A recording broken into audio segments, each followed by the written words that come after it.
अस्सलाम वालेकुम दोस्तों। आज इस्लामाबाद में कई जजों के लिए बड़ा खुशगवार दिन था। नए अदालती साल का आगाज़ हुआ है। सुप्रीम कोर्ट में एक जुडिशल रेफरेंस या कॉन्फ्रेंस भी हुई और चीफ़ जस्टिस याया अफरीदी साहब ने उससे ख़िताब भी किया। उसी मुनासबत से हमने सोचा कि अदील सरफराज को अपने साथी को हम बुलाते हैं। ये उधर ही मौजूद थे और चूँकि सुप्रीम कोर्ट बड़ी बाकायदगी से ये कवर भी करते हैं, तो सबसे पहले वेलकम जी। अस्सलाम वालेकुम। सर वालेकुम सलाम। तो ये बताइए कि नया साल तो चले, उस पर बाद में बात करते हैं। जो एक सुप्रीम कोर्ट के ऑब्ज़र्वर के तौर पे आप जो गुज़श्ता अदालती साल था यानी 2024-25, उसमें क्या आप उसको आप कैसे कैरेक्टराइज़ करेंगे बतौर एक ऑब्ज़र्वर के? सर देखें, जो 2024-25 का अदालती साल था उसको उसके हवाले से कहा जाता है कि डार्क ईयर था अदालती तारीख में पाकिस्तान की, क्योंकि हमेशा हमें कोशिश ये हुई है जजेस साहिबान की तरफ से या आला अदलिया की तरफ से कि इनक्रोच किया जाता था पार्लिमान के इख्तियारात पे, और वो बहस वहाँ पर होती थी। अब की बार ऐसा हुआ है कि आपने जो इख्तियारात अपने भी थे वो भी पार्लिमान को उठा कर दे दिए हैं और उस पर कोई एहतजाज, कोई आपने अफसोस का इजहार नहीं किया। अपने इदारे को तो कमज़ोर किया ही है, साथ साथ जो आइन है, जिसकी आइन के अंदर 3 आपको पता है कि बुनियादी सतून है, जिसमें अदलिया एक है। अब वो अदलिया एक सतून की बजाय एक मातहत महकमा बनकर रह चुकी है इस हुकूमत का, और इसी वजह से कहा जा रहा है कि ये जो अदालती साल है ये काफ़ी डार्क है और इसके आगे अब मज़ीद अंधेरा भी नज़र आ रहा है, क्योंकि आपने अपनी अदलिया को ख़ुद ही कमज़ोर कर दिया, अपने हाथ पैर खुद ही बांध दिए हैं। और इसमें जस्टिस याया अफरीदी साहब, क्योंकि हम आगाज़ इस साल का उन्हीं के ओथ से करेंगे, उससे पहले जस्टिस काजी फ़ाइज़ ईसा साहब थे, उन्होंने जो किया उसके ऊपर काफ़ी कुछ कहा जा चुका है। लेकिन जब जस्टिस याया अफरीदी साहब आए, अब तकरीबन 9-10 माह हो गए हैं उनको, उन्होंने आकर जो 26वीं आइनी तरमीम हुकूमत लेकर आई थी, उस तरमीम की राह में किसी भी तरह की जो रुकावटें मौजूद थीं उन्हें भी हटा दिया है, एक राह हमवार किया। अव्वल तो अभी तक आप देखें कि सबसे बड़ा एक फ़ैसला होता है 26वीं आइनी तरमीम लाने का, अदलिया को गैर मौसर करने का। अपेरेंटली उस 26वीं आइनी तरमीम के ख़िलाफ़ दरख्वास्तों को इस एक साल के अंदर हमारी सुप्रीम कोर्ट सुन नहीं सकी, उस पर फ़ैसला नहीं कर सकी। अभी ऐसा हम कहें आम इस्तिलाह में तो एडहॉक बेसिस पर ये सुप्रीम कोर्ट चल रही है, एडहॉक बेसिस पर ये 26वीं आइनी तरमीम के बाद चीफ़ जस्टिस साहब काम कर रहे हैं, क्योंकि अभी 2-3 रोज़ कबल जस्टिस मंसूर अली शाह ने भी अपने ख़त में इसी चीज़ का हवाला दिया है कि अभी आपने उसकी वैलिडिटी को डिसाइड ही नहीं किया और आपका जो अपना ऑफिस है वो इन क्वेश्चन है।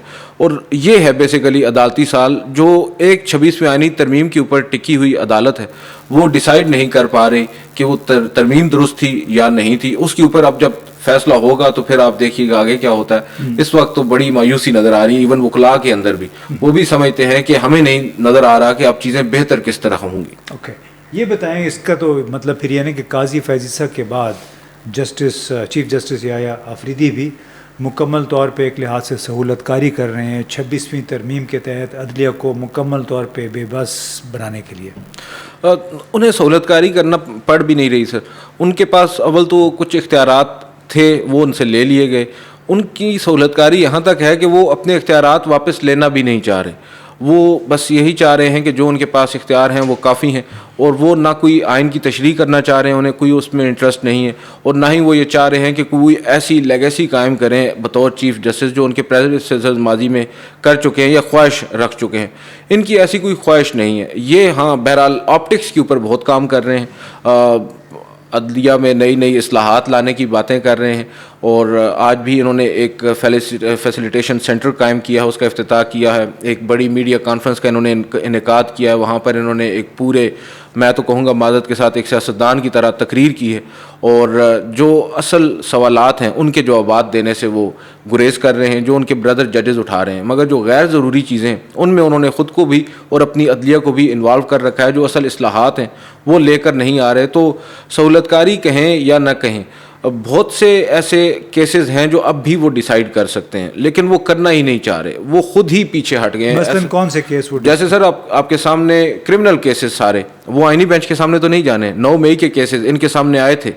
अब अगर ये चाहते, असूली तौर पर तो होना भी यही चाहिए था, जब इवेंचुअली हाई कोर्ट से होते हुए केसेस आपके पास आ गए हैं, आप उनको डिसाइड करें। आपने उल्टा ट्रायल कोर्ट को कहा है कि 4 माह के अंदर आप ट्रायल मुकम्मल कर दें और फिर इवेंचुअली जब हमारे पास आएंगे केसेस हम डिसाइड करेंगे। इस दौरान जो 9 मई का एक बयानिया बना और जो एक पॉलिटिकल पार्टी को जिस तरह निशाना बनाया गया, वो मज़ीद उनको मौका मिला उसको ग्रिल करने का। अदरवाइज़ तो चीज़ें काफ़ी कुछ बेहतर हो सकती थी, क्योंकि सुप्रीम कोर्ट ने ही जस्टिस हाशिम काकड़ का बेंच है, एक दो और बेंचेस हैं जिन्होंने उसी 9 मई के ऊपर ऑब्जर्वेशंस दी हैं जो काफ़ी बाद अज़ां तबाहकुन साबित हुई हैं हुकूमत के लिए या इस इस्टेब्लिशमेंट के लिए। इस वजह से जस्टिस याहिया अफरीदी साहब की सहूलतकारी यहाँ तक ज़रूर है कि वो किसी सख्त जगह पर जो है ना वो पहुँच ऐसे केस को हाथ नहीं डाल रहे हैं जिससे उनकी अपनी जो इमारत खड़ी की है वो मुतासिर हो जाए। मैं उनकी तकरीर सुन रहा था जस्टिस याहिया अफरीदी की, उन्होंने तो बड़े ज़ोरदार तरीके से कहा कि अब हम मुकदमात को मसनूई ज़हानत के ज़रिए यानी आर्टिफिशियल इंटेलिजेंस के ज़रिए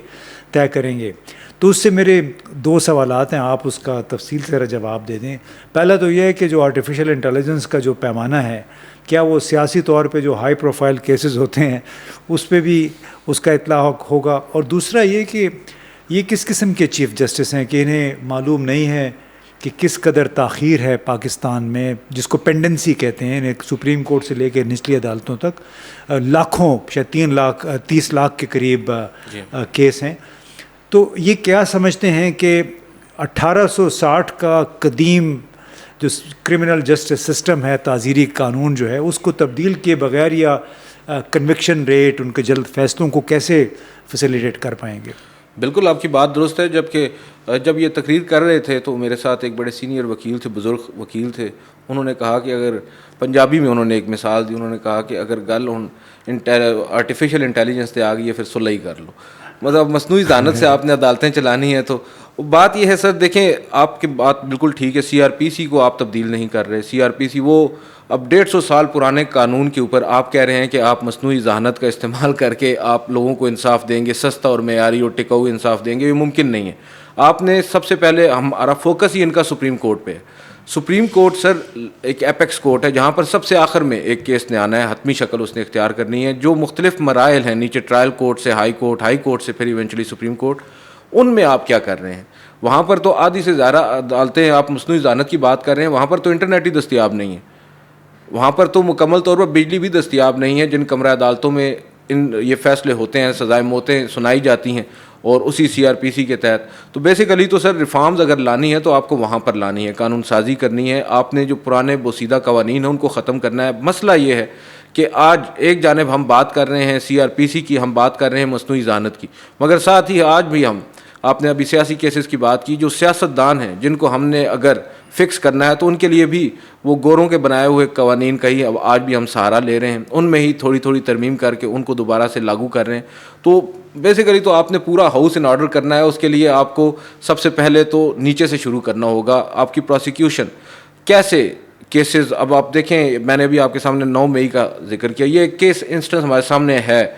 इस तरह के रोज़ाना की बुनियाद पर 9 मई टाइप के केसेस आते हैं और आपको भी मालूम है अदालत से जब फैसला आता है उनकी बरीयत का, तो मालूम होता है शख्स जो है 2 साल पहले या तो फोत हो चुका है या वो रिहा हो चुका है जेल से।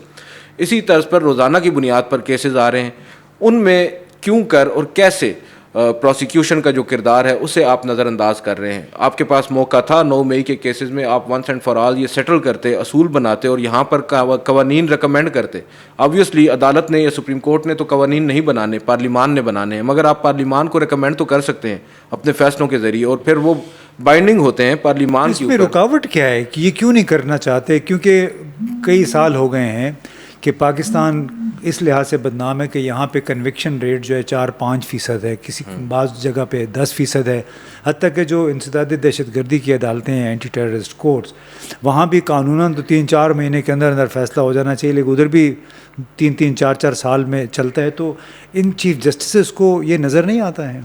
सर इन्हें नज़र आता है, लेकिन ऑप्टिक्स के ऊपर मैं बात करूंगा। मॉडल कोर्ट्स का एक काम शुरू किया था जस्टिस आसिफ सईद खोसर साहब ने, बड़ा एक अच्छा काम था, लेकिन वो भी सर एक जुगाड़ था।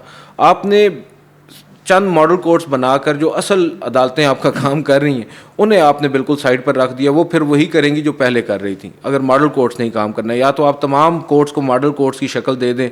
अब भी गालिबन जस्टिस याही अफरीदी साहब ने उस प्रोजेक्ट को कंटिन्यू रखा है, एक अच्छा प्रोजेक्ट है, उसमें कोई दो राय नहीं है, लेकिन आपको इन चीज़ों को नीचे तक लेकर जाना है आगे। और यहाँ पर अभी हमारे सामने केसेस आते हैं, जैसे नूर मुकद्दम का एक केस आया है, और इसी तरह एक और लड़की थी, उसका केस है इस्लामाबाद में, और भी मुख्तलिफ जो मीडिया के ऊपर जिन केसेस को हाइप मिल जाती है, उनमें तो आप देखें कितना जल्दी इंसाफ भी मिल जाता है। अभी नूर मुकद्दम केस का फैसला सुप्रीम कोर्ट ऑफ पाकिस्तान से हो चुका है, और बड़ी एक अच्छी बात है। लेकिन वही जो दीगर केसेस हैं जो नूर मुकद्दम से पहले के मौजूद पेंडिंग हैं, उनको कोई फिक्स नहीं कर रहा, उन्हें कोई सुन नहीं रहा, उनमें कोई फैसले नहीं हो रहे। अच्छा, मैं यही पूछ, आपने जो मॉडल अदालतों की बात की है, बात तो वहीं पे आगे जहाँ से हमने शुरू की थी कि जब आप एक बुनियादी जो बुनियाद है CRPC, अगर उसको आप तब्दील नहीं कर रहे हैं तो फिर उसके ऊपर आप मॉडल अदालत बना लें, उसमें आप आर्टिफिशियल इंटेलिजेंस उसको डिजिटाइज़ कर दें। जैसे याही अफरीदी ने यह भी कहा कि हम तमाम केसों को अभी डिजिटाइज़ कर देंगे, उसका फिर फ़ायदा क्या है अगर आप बुनियाद तब्दील नहीं कर रहे हैं तो? बिल्कुल आपकी बात दुरुस्त है, ये डिजिटाइजेशन तो हम भी चाहते हैं होनी चाहिए। आपके वो कह रहे हैं कि पता नहीं 65,000 फाइल्स हैं, हम उसको स्कैन करवा रहे हैं, ये अच्छी चीज़ें होनी चाहिए। ये AI से पहले के बेसिकली मंसूबे हैं या स्टेप्स हैं जो आपको लेने पड़ेंगे।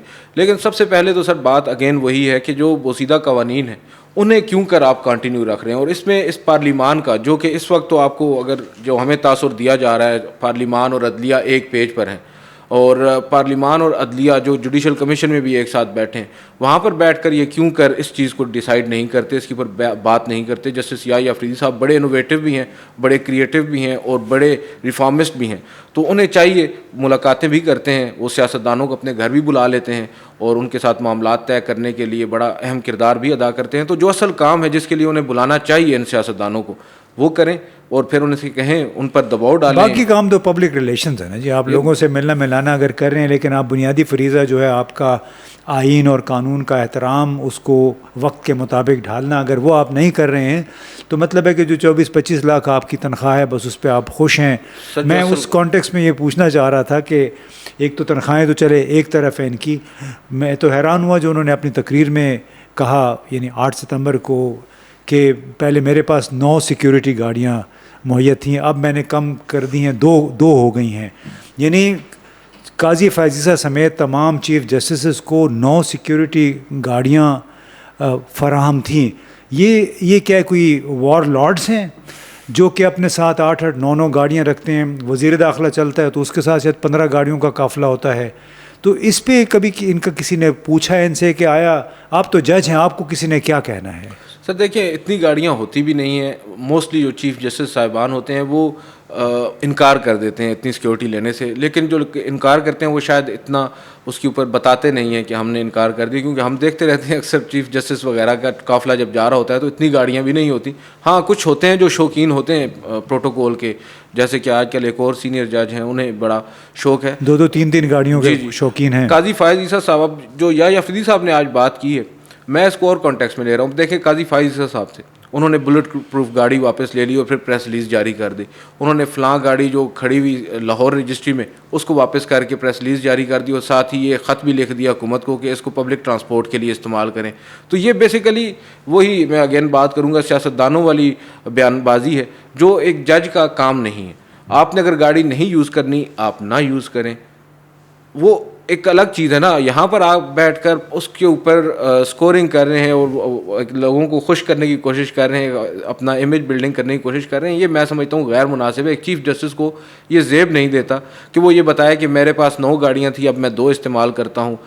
इसी तरह बहुत सारे इंस्टेंसेस हैं, हर जज के साथ हो चुका है सर। हम कितनों को, आसिफ सईद खोसा साहब को ऑफ़र की गई थी जब उन्होंने फ़ैसला किया था मुमताज़ कादरी का, उन्हें बुलेट प्रूफ गाड़ी, और गालिबन उन्होंने खुद बताया था कि आर्मी चीफ साहब की जानिब से उनको भेजी गई थी कि आप ये गाड़ी इस्तेमाल करें। उन्होंने इनकार कर दिया, उन्होंने वापस कर दी। उन्होंने ये कहकर इनकार कर दिया कि मैं इधर रेड जोन में, मुझे ख़तरा नहीं है। हाँ, एक्चुअली ये भी एक बड़ी बात है कि रेड जोन के अंदर रहते हुए फिर इनको 4-4, 5-5 गाड़ियाँ चाहिए होती हैं। चले ये बताएं कि फिर आपने सुप्रीम कोर्ट का चीफ जस्टिस साहब का हाल बयान किया है, तो आप कहते हैं हम फिर ये समझ लें कि इमरान खान, PTI, उसको इस सुप्रीम कोर्ट से कोई उम्मीद नहीं रखनी चाहिए? सर इमरान खान साहब को तो इस वक्त मैं नहीं समझता कोई उम्मीद हमें भी है कि उन्हें कोई उम्मीद होनी चाहिए, क्योंकि हालात बड़े अजीब से हैं। अव्वल तो जस्टिस याहिया अफरीदी साहब के पास कोई केस आता नहीं है, और जो केस इनके पास आ जाए ये बड़ी खूबसूरती के साथ उसको डाइवर्ट कर देते हैं, दूसरी तरफ भेज देते हैं। और जहाँ तक ताल्लुक़ है केस आने का, पहुँचने का, जो केस यहाँ तक पहुँचे हैं उनमें क्या हुआ है आप देख लें। माँ सिवाय इन 8 केसेस में जिनमें ज़मानत मिली है, जो मिलना थी वो तयशुदा चीज़ थी, अगर वो ना मिलती तो इनके ऊपर ख़ुद एक बहुत बड़ा सवालिया निशान था। अदरवाइज़ जहाँ पर आपने अहम फ़ैसले करने हैं, आपके सामने एक आपने आइनी बेंच बना दिया, 9 माह हो गए, उसने अभी तक आइन की तशरीह नहीं की। उस आइनी बेंच ने 3 केसेस में फ़ैसले किए हैं, और वो तीनों केसेस में फ़ैसले मरकज़ी फ़ैसले नहीं हैं बल्कि अपीलों में आए हैं, और वो तमाम तर फ़ैसले जो पहले सुप्रीम कोर्ट कर चुकी थी उन्हें रिवर्स किया गया है। एक सिर्फ 5 जजेस की दरख्वास्त के ऊपर आपने एक ओरिजिनल जजमेंट दी और उनकी दरख्वास्त को मुस्तरद कर दिया है। मखसूस नशस्तों का फ़ैसला बड़ा तारीखी फ़ैसला था 12 जुलाई का 8 जजेस साहिबान का, उन हालात में जब तवक्को नहीं की जा रही थी, आपने उस फैसले को रिवर्स किया। ये इकदाम है आइनी बेंच का।